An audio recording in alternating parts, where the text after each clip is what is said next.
السلام علیکم ورحمۃ اللہ وبرکاتہ۔ پچھلی ایپیسوڈ میں ہم نے جانا کہ سلطان نے ایک اور میلہ منعقد کروایا تاکہ لوگوں کے دلوں میں فوج کے بارے میں اچھا تاثر پیدا کیا جائے کہ فوجی نوجوان بھی ان جیسے ہی لوگ ہیں، اور دوسرا یہ کہ فوج میں لوگوں کو بھرتی ہونے کے لیے ابھارا جائے تاکہ دفاع مضبوط کیا جائے۔ لیکن یہ میلہ اپنے ساتھ بہت سے خطرات لے آیا تھا جس کے بارے میں علی بن سفیان نے سلطان کو آگاہ کر دیا تھا۔ میلے میں ایک طرف فوجی مظاہرے ہو رہے تھے اور دوسری طرف حسن کے جال بچھائے جا رہے تھے، اور اس بار حسن کے جال میں گرفتار ہوا سلطان کا معتمد خاص اور فوجی رازدان البرک، جو کہ عورت اور حسن کے نشے میں ایسا ڈوبا کہ اپنا رتبہ اور مقصد بھول گیا۔ اور اب آگے، کیا تم واقعی مجھے دلچسپی سے دیکھتی ہو؟ البرک نے بڑے محبت بھرے انداز سے پوچھا۔ لڑکی کے ہونٹوں پر شرمیلی سی مسکراہٹ آ گئی، دھیمی سی آواز میں بولی، میں اس بوڑھے سے تنگ آ گئی ہوں۔ اگر کسی نے مجھے اس سے نجات نہ دلائی تو میں خودکشی کر لوں گی۔ میدان میں سوار اور پیادہ فوج حیران کن کرتب دکھا رہے تھے اور حرب و ضرب کے مظاہرے کر رہے تھے۔ تماشائیوں نے جنگی مظاہرے پہلے کبھی نہیں دیکھے تھے۔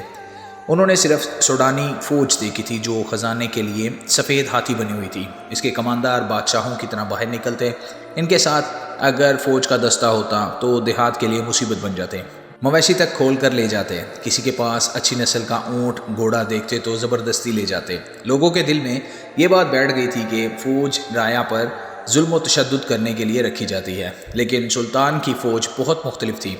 ایک تو وہ دستے تھے جو مظاہرے میں شریک تھے، باقی فوج کو سلطان کی ہدایت کے مطابق تماشائیوں میں پھیلا دیا گیا تھا تاکہ وہ لوگوں کے ساتھ گھل مل کر ان پر یہ تاثر پیدا کرے کہ فوج ان کے بھائی ہیں اور انہی میں سے ایک ہیں۔ بدتمیزی یا بد اخلاقی کرنے والے فوجی کے لیے بڑی سخت سزا مقرر کی گئی تھی۔ خاتم الدین البرک، جو سلطان صلاح الدین ایوبی کی جنگی مشاورتی محکمے کا سربراہ اور رازدار تھا، سلطان کی ہدایت اور میلے کے شور و غل سے بالکل ہی لا تعلق ہو گیا تھا۔ لڑکی ایک جادو بن کر اس کی عقل پر غالب آ گئی تھی۔ اس نے لڑکی میں دلچسپی کا اظہار کیا، اسے لڑکی نے قبول کر لیا۔ اس سے دونوں کے لیے سہولت پیدا ہو گئی۔ البرک نے کہیں ملنے کو کہا تو لڑکی نے جواب دیا کہ وہ خریدی ہوئی لونڈی ہے اور اس بوڑھے نے اسے قید میں رکھا ہوا ہے، وہ اس پر ہر وقت نظر رکھتا ہے۔ لڑکی نے یہ بھی بتایا کہ بوڑھے کے گھر 4 بیویاں ہیں۔ البرک نے اپنے رتبے کو فراموش کر دیا تھا۔ عاشق باز نوجوان کی طرح اس نے ملاقات کی وہ جگہیں بتانا شروع کر دیں جہاں آوارہ آدمیوں کے سوا کوئی نہیں جاتا تھا۔ ان جگہوں میں سے ایک جگہ لڑکی کو پسند آ گئی۔ یہ شہر سے باہر قدیم زمانے کا کوئی کھنڈر تھا۔ البرک نے لڑکی سے یہ وعدہ بھی کیا کہ وہ اسے بوڑھے سے آزاد کرانے کی کوشش کرے گا۔ تیسری رات البرک گھر سے نکلا۔ وہ حاکموں کی شان سے گھر سے نکلا کرتا تھا۔ اس رات وہ چوروں کی طرح باہر نکلا، ادھر ادھر دیکھا اور ایک طرف چل پڑا۔ قاہرہ پر سکوت طاری تھا۔ فوجی میلہ ختم ہوئے 2 دن گزر گئے تھے۔ باہر سے آئے ہوئے تماشائی جا چکے تھے۔ سرکاری حکم کے تحت عارضی قبا خانے اٹھا دیے گئے تھے۔ علی بن سفیان کا محکمہ اب بھی یہ سراغ لگاتا پھر رہا تھا کہ باہر سے آئی ہوئی کتنی لڑکیاں اور کتنے مشکوک لوگ شہر یا مضافاتی دیہات میں رہ گئے ہیں۔ میلے کا مقصد پورا ہو گیا تھا۔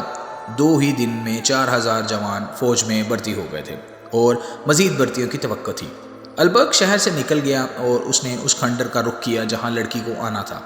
صحرائی گیدڑوں کے سوا زمین و آسمان گہری نیند سو گئے تھے۔ لڑکی نے البرک سے کہا تھا کہ وہ بوڑھے کی قیدی ہے اور وہ اس پر ہر وقت نظر رکھتا ہے۔ پھر بھی البرک اس امید پر جا رہا تھا کہ لڑکی ضرور آئے گی۔ ممکنہ خطروں سے نمٹنے کے لیے اس کے پاس ایک خنجر تھا۔ عورت ایسا جادو ہے کہ جس پر طاری ہو جائے وہ کسی کی پرواہ نہیں کیا کرتا۔ عقل و دانش اس کا ساتھ چھوڑ چکے تھے۔ البرک پختہ عمر کا آدمی تھا مگر وہ نادان نوجوان بن گیا تھا۔ اسے اندھیرے میں کھنڈر کے قریب ایک تاریک سایہ سر سے پاؤں تک لبادے میں لپٹا ہوا نظر آیا۔ کھنڈر کے کھڑے سیاہ بود میں جذب ہو گیا تو وہ تیز تیز چلتا کھنڈر میں پہنچا۔ گری ہوئی دیوار کے شگاف سے وہ اندر آ گیا۔ آگے اندھیرا کمرہ تھا۔ چھت میں بڑی زور سے کوئی بہت بڑے پرندے پھڑپھڑائے۔ البرک نے ہوا کے تیز جھونکے محسوس کیے اور اچانک اس کے منہ پر تھپیڑے لگے۔ اس کے ساتھ ہی اسے چیچی کی آوازیں سنائی دینے لگیں۔ وہ جان گیا کہ یہ بڑے بڑے چمگادڑ ہیں جن کے پنجے اس کا منہ نوچ ڈالیں گے۔ وہ بیٹھ گیا اور پاؤں پر سرکتا کمرے سے نکل گیا۔ کمرہ اڑتے چمگادڑوں سے بھر گیا تھا۔ آگے صحن تھا جس کے ارد گرد گول برآمدہ تھا۔ البرک نے یہ بھی نہ سوچا کہ ایک خریدی ہوئی قیدی لڑکی جس پر ہر وقت نظر رکھی جاتی ہے اس ہیبت ناک کھنڈر میں کیسے آئے گی، مگر برآمدے میں کسی کے قدموں کی دبی دبی آہٹ نے اسے بتا دیا کہ یہاں کوئی موجود ہے۔ اس نے کمر سے خنجر نکال کر ہاتھ میں لے لیا۔ اس کے سر پر چمگادڑ اڑ رہے تھے۔ پھڑپھڑانے کی آوازیں ڈراؤنی تھیں۔ البرق نے آہستہ سے پکارا آصفہ۔ لڑکی نے اسے اپنا نام بتا دیا تھا اور میلے میں یہ بھی بتا دیا تھا کہ وہ کس طرح فروخت ہوئی۔ آپ آ گئے؟ اسے آصفہ کی آواز سنائی دی۔ وہ برآمدے میں سے دوڑتی آئی اور البرق کے ساتھ چپک گئی۔ کہنے لگی آپ کی خاطر جان کو خطرے میں ڈال کر آئی ہوں، مجھے جلدی واپس جانا ہے۔ بوڑھے کو شراب میں نیند کا سفوف پلا آئی ہوں، وہ جاگ نہ اٹھے۔ کیا تم اسے شراب میں زہر نہیں پلا سکتی؟ البرق نے پوچھا۔ میں نے کبھی قتل نہیں کیا، آصفہ نے کہا۔ میں نے تو کبھی یہ بھی نہیں سوچا تھا کہ اس طرح کسی غیر مرد سے ملنے اس ڈراؤنے کھنڈر میں آؤں گی۔ البرق نے اسے بازو میں جکڑ لیا۔ اچانک ان کے پیچھے برآمدہ روشن ہو گیا۔ جس کمرے میں سے البرق گزر کر آیا تھا اس میں سے 2 مشعلیں نکلی۔ ان کے شعلے خاصے بڑے تھے۔ البرق نے آصفہ کو اپنے پیچھے کر لیا۔ اس کے ہاتھ میں خنجر تھا۔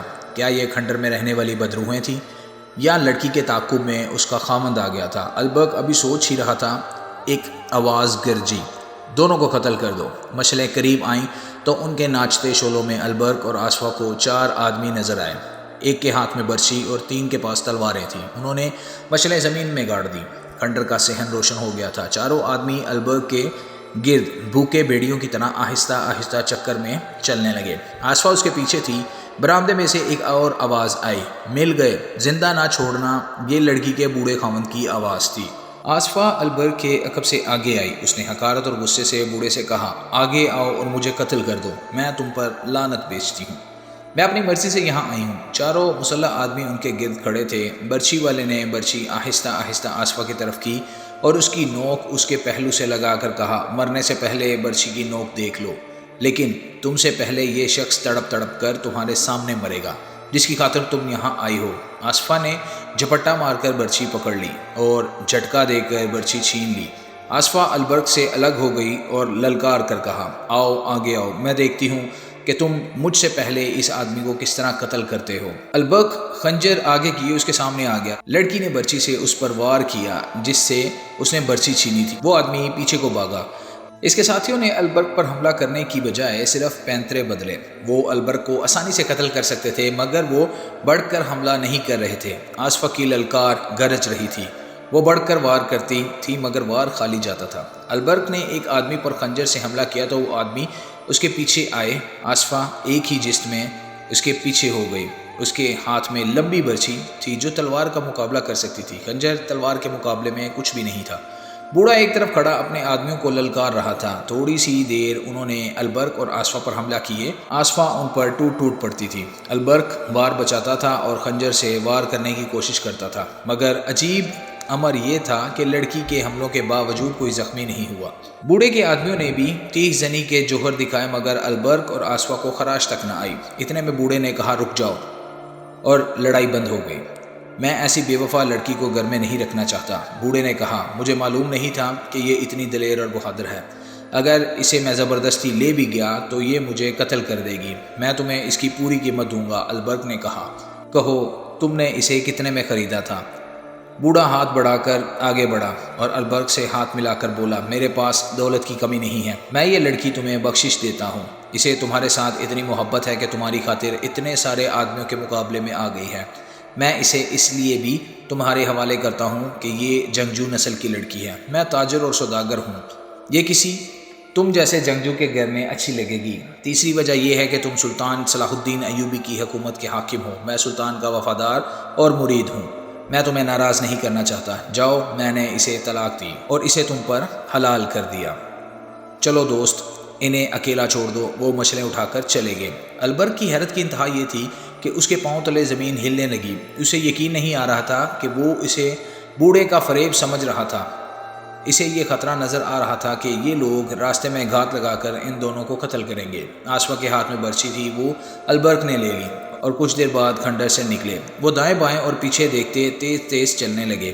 ذرا سی آہٹ سنائی دیتی تو وہ چونک جاتے، ہر طرف اندھیرے میں دیکھنے کی کوشش کرتے اور آہستہ آہستہ چل پڑتے۔ شہر میں داخل ہوئے تو ان کی جان میں جان آئی۔ آصفہ نے رک کر بازو البرق کے گلے میں ڈال دیے اور پوچھا، آپ کو مجھ پر اعتماد ہے یا نہیں؟ البرق نے اسے سینے سے لگایا۔ اس پر جذبات کا اتنا غلبہ تھا کہ کچھ بول نہ سکا۔ لڑکی نے اسے بے دام خرید لیا تھا۔ اسے یہ تو اب پتہ چلا تھا کہ لڑکی اسے کیسی دیوانگی سے چاہتی ہے اور کتنی بہادر ہے۔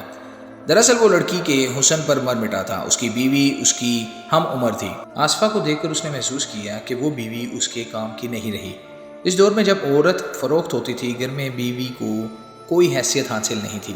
بیک وقت 4 بیویاں تو خامند اپنا حق سمجھتا تھا، لیکن جو پیسے والے تھے وہ 2-4 خوبصورت لڑکیاں بغیر نکاح کے رکھ لیتے تھے۔ مسلمان عمرہ کو عورت نے ہی تباہ کیا تھا۔ ان کے ہاں یہ بھی رواج تھا کہ ایک آدمی کی بیویاں خامند کی خوشنودی حاصل کرنے کے لیے ڈھونڈ ڈھونڈ کر خوبصورت لڑکیاں خامند کو بطور تحفہ پیش کرتی تھی۔ البرق جب آصفہ کو ساتھ لیے گھر میں داخل ہوا تو سب سوئے ہوئے تھے۔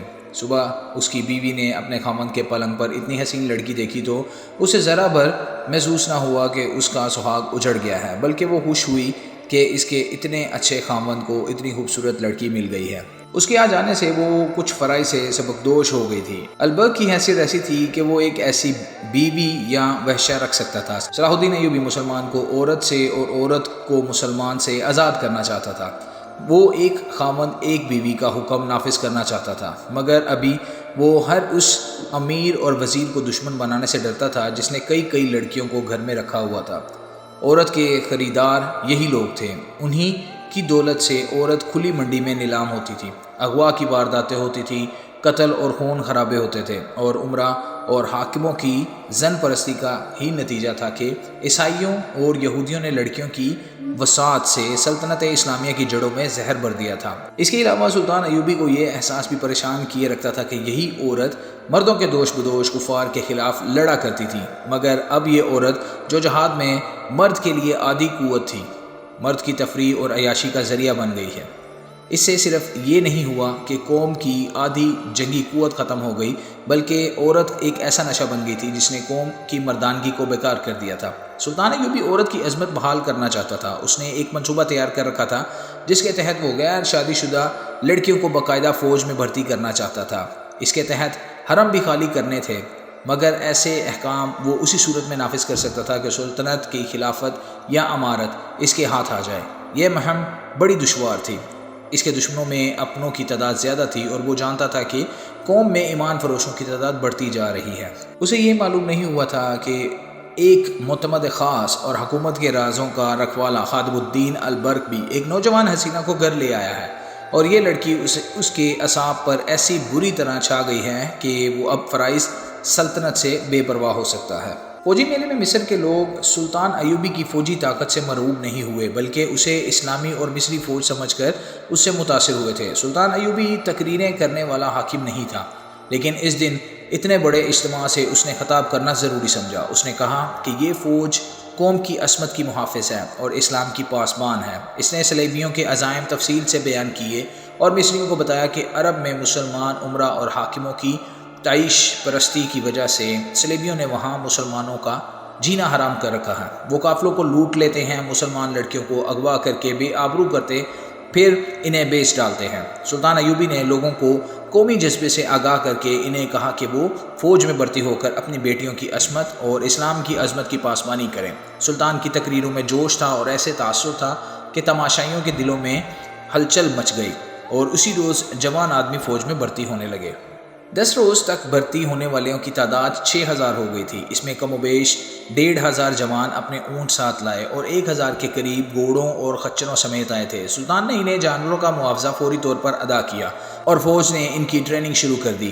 میلے کے 3 ماہ بعد سلطان کی فوج میں 3 جرائم کی رفتار بڑھنے لگی: چوری، جوا بازی اور رات کی غیر حاضری۔ یہ جرائم اس سے پہلے بھی ہوتے تھے لیکن نہ ہونے کے برابر تھے۔ فوجی میلے کے بعد یہ وبا کی صورت اختیار کرنے لگے۔ ان تینوں کی بنیاد جوا بازی تھی۔ چوری کی وارداتیں اسی حد تک محدود تھیں کہ سپاہی کی کوئی ذاتی چیز چرا کر بازار میں بیچ ڈالتا تھا، مگر ایک رات فوج کے 3 گھوڑے غائب ہو گئے۔ سواروں اور سپاہیوں کی تعداد پوری تھی، کوئی بھی غیر حاضر نہیں تھا۔ اگر اس نقصان کو نظر انداز کر دیا جاتا تو اگلی بار 10 گھوڑے چوری ہوتے۔ اعلیٰ حکام تک رپورٹ پہنچی، انہوں نے فوجوں کو تنبیہ کی، سزا سے ڈرایا، خدا سے ڈرایا، مگر یہ تینوں جرائم بڑھتے گئے۔ ایک رات ایک سپاہی پکڑا گیا، وہ کہیں سے کیمپ میں آ رہا تھا۔ اس سے پہلے رات کو غیر حاضر ہونے والے سپاہی چوری چھپے سنتریوں سے بچ کر نکل جاتے اور بچاتے آ جاتے تھے، لیکن یہ سپاہی لڑکھڑاتا آ رہا تھا۔ سنتری نے اسے دیکھ لیا اور اسے پکارا۔ سپاہی رک گیا اور گر پڑا۔ سنتری نے دیکھا کہ یہ خون میں نہایا ہوا تھا۔ اسے اٹھا کر اپنے عہدیداروں کے پاس لے گیا۔ اس کی مرہم پٹی کی گئی مگر وہ زندہ نہ رہ سکا۔ مرنے سے پہلے اس نے بتایا کہ وہ اپنے ایک ساتھی سپاہی کو قتل کر آیا ہے اور اس کی لاش کیمپ سے نصف کوس دور ایک خیمے میں پڑی ہے۔ اس کے بیان کے مطابق وہاں 3 خیمے تھے۔ وہ لوگ خانہ بدوش تھے، ان کے پاس خوبصورت عورتیں تھیں اور ان عورتوں کی نمائش فوجیوں میں کرتے تھے۔ رات کو سپاہی وہاں تک پہنچ جاتے تھے، وہ دوسروں کو بتاتے تو وہ بھی چلے جاتے۔ وہ خانہ بدوش صرف عصمت فروش نہیں تھے، ان کی ہر عورت اپنے ہر فوجی گاہک کو یہ تاثر دیتی تھی کہ وہ اس پر فدا ہے اور اس کے ساتھ شادی کر لے گی۔ بعد کی تحقیقات سے پتہ چلا کہ انہوں نے سپاہیوں میں رقابت پیدا کر دی تھی۔ اسی کا نتیجہ تھا کہ یہ 2 سپاہی خانہ بدوشوں کے خیموں میں لڑ پڑے۔ ایک مارا گیا اور دوسرا زخمی ہو کر آیا اور بیان دے کر مر گیا۔ دوسرے سپاہی کی لاش لانے کے لیے آدمی روانہ کر دیے گئے۔ ان کے ساتھ ایک کماندار بھی تھا۔ مرنے والے سپاہی نے راستہ اور جگہ بتا دی تھی۔ وہاں گئے تو دیکھا کہ سپاہی کی لاش پڑی ہے، خیمے نہیں ہیں۔ وہاں کے نشان بتا رہے تھے کہ یہاں سے خیمے اکھاڑ لیے گئے ہیں۔ رات کے وقت ان کی تلاش ممکن نہیں تھی۔ سپاہی لاش اٹھا لائے۔ اس حادثے کی رپورٹ سلطان ایوبی کو دے دی گئی اور یہ بھی بتایا گیا کہ فوج میں جرائم بڑھ گئے ہیں اور 3 گھوڑے بھی چوری ہو چکے ہیں۔ سلطان نے علی بن سفیان کو بلا کر کہا کہ وہ سپاہی کے بیس میں بھی اپنے سراغ رساں فوج میں شامل کر کے معلوم کرے کہ یہ جرائم کیوں بڑھ گئے ہیں۔ سلطان نے اس سلسلے میں البرق کو بھی حکم دیا۔ اس کیوں کا جواب شہر کے اندر موجود تھا، جہاں تک علی بن سفیان کے سراغ رساں کی رسائی محال تھی۔ یہ ایک بہت بڑے قلعہ نما مکان تھا۔ مصریوں کا ایک کنبہ نہیں بلکہ پورا خاندان اس میں رہتا تھا۔ اس مکان اور اس کے مکینوں کو شہر میں عزت حاصل تھی کیونکہ یہاں خیرات بہت تقسیم ہوتی تھی، ناداروں کو یہاں سے مدد ملتی تھی۔ فوجی میلے میں اس خاندان نے سلطان ایوبی کو اشرفیوں کی 2 تھیلیاں فوج کے لیے پیش کی تھی۔ یہ سوداگر خاندان تھا۔ مصر میں سلطان ایوبی کے آنے سے پہلے یہ مکان سوڈانی فوج کے بڑے رتبے والوں اور انتظامیہ کے حاکموں کی مہمان گاہ بنا رہا تھا۔ سوڈانیوں کو سلطان ایوبی نے آ کر ختم کر دیا تو اس خاندان کی وفاداریاں حکومت کے ساتھ رہیں اور یہ سلطان ایوبی کا وفادار ہو گیا۔